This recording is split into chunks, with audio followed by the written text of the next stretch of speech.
sem o elenco de aspirantes, 2023 será diferente, pois o Furacão vai utilizar já o time principal. Até porque a Libertadores começa só no mês de abril, né, Monique Vilela? Bom, o mês de dezembro para o Atlético é de pré-temporada. Os jogadores se apresentaram no último dia 15 no CT do Caju, realizaram um período de testes, exames físicos, toda aquela parte inicial de pré-temporada, antes dessa pausa agora entre o Natal e o Ano Novo. Isso porque todo esse planejamento está em cima da data de estreia do Campeonato Paranaense, que acontece no dia 14 de janeiro contra o Rio Branco, em Paranaguá. A princípio, o jogo marcado para Estradinha, 4 da tarde, num sábado. Até lá, quando os jogadores se reapresentarem desse período agora de descanso do final de ano, muito trabalho com o Paulo Turra, que é o treinador do Atlético e que vai comandar as ações dessa equipe. Sem time de aspirantes, é o grupo principal que vai trabalhar no Paranaense.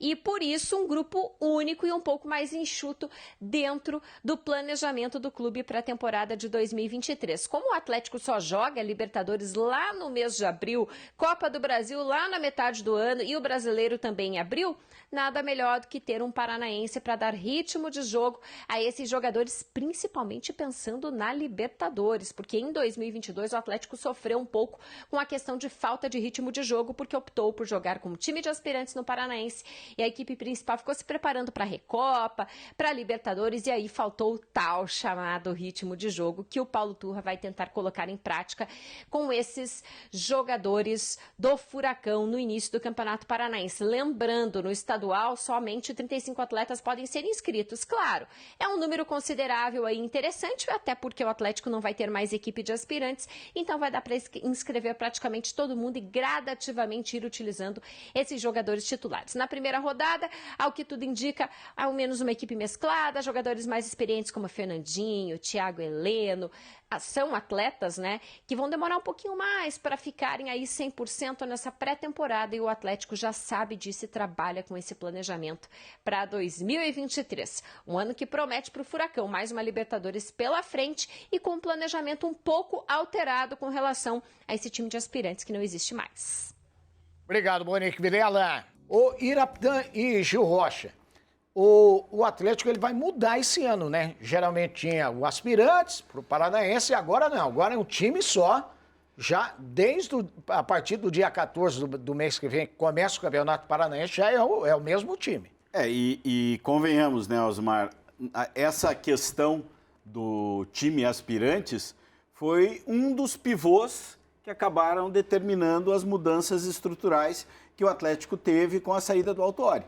O Autuori sempre defendeu a questão do time aspirantes. O time aspirantes não vinha bem, daí há uma pressão da diretoria para colocar o time principal e ali começa a transformação do Atlético para essa temporada, transformação que acabou resultando na final da Libertadores e na classificação para uma nova Libertadores via Campeonato Brasileiro. Então, acho que era um processo natural, até porque, né, com a chegada do Felipão, me parece que esse já era o desenho, né? E com a permanência do Felipão agora como um coordenador técnico, acho que é uma saída natural. Agora, do time aspirante não foi, entre aspas, invenção do Paulo Autuori. Não. Pelo contrário, já foi era das pessoas que comandam o Atlético. Sim, mas que ele encampou, né? Ele encampou.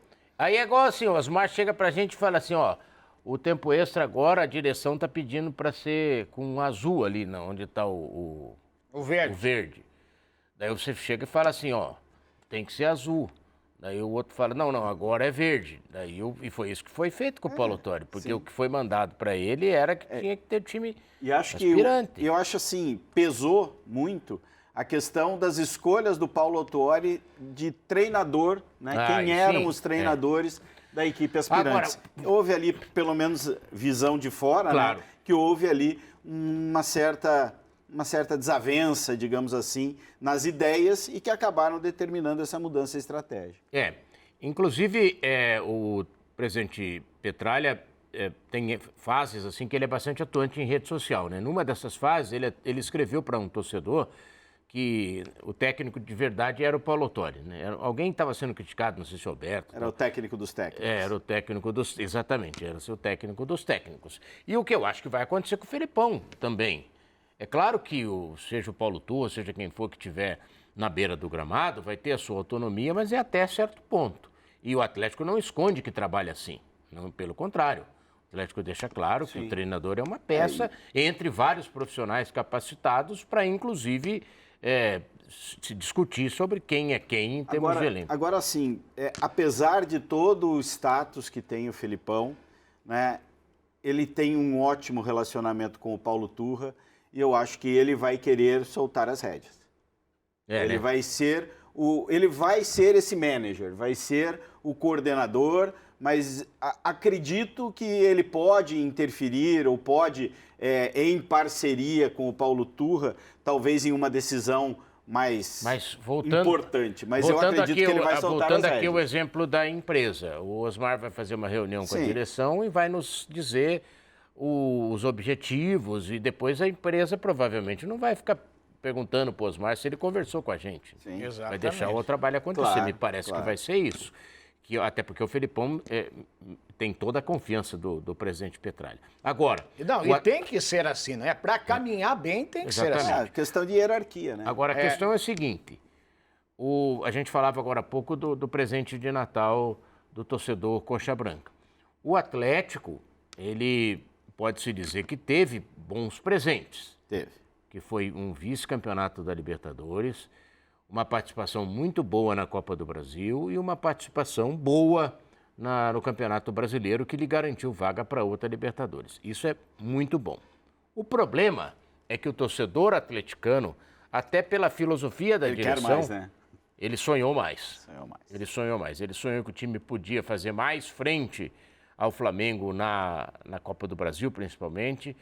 Podia ter sido um adversário levado mais a sério, aquela Supercopa lá do começo do ano contra o Palmeiras, né? E aí entra a história do time aspirante, que se não fosse o time aspirante, a situação poderia ser um pouco diferente.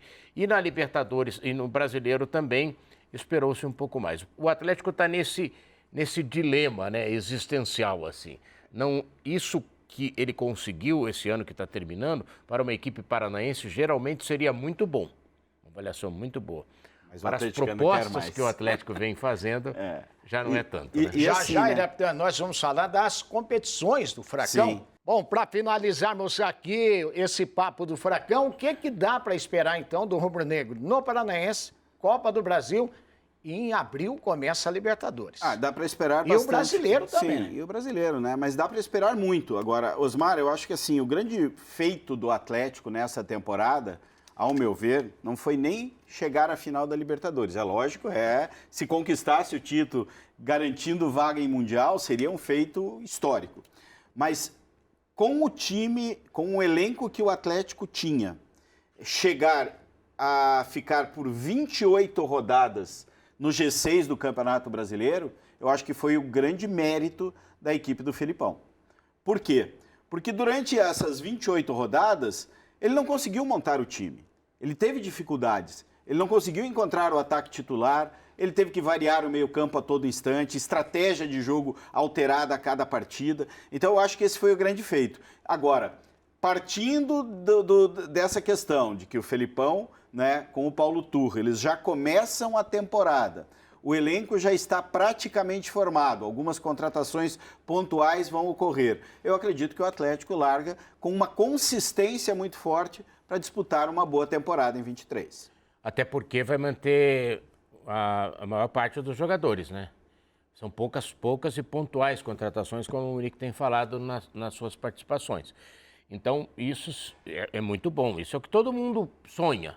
É o mais longo prazo. Longo prazo não existe no futebol brasileiro, mas o médio prazo, né? Você manter a comissão técnica e manter a maior parte dos jogadores, manter a estrutura do time. O exemplo é o Palmeiras, né? O Palmeiras oxigenou o seu elenco ano a ano, 4, 5 jogadores saindo, 4 ou 5 jogadores chegando, a manutenção de uma estratégia, de um bom trabalho e um trabalho que é em evolução, né? Foi o que aconteceu com o Palmeiras. O Palmeiras de hoje, né? O Palmeiras que terminou o Campeonato Brasileiro como campeão de 22, ele é melhor do que o Palmeiras que foi campeão lá em 21 na Libertadores da América, porque é um processo evolutivo.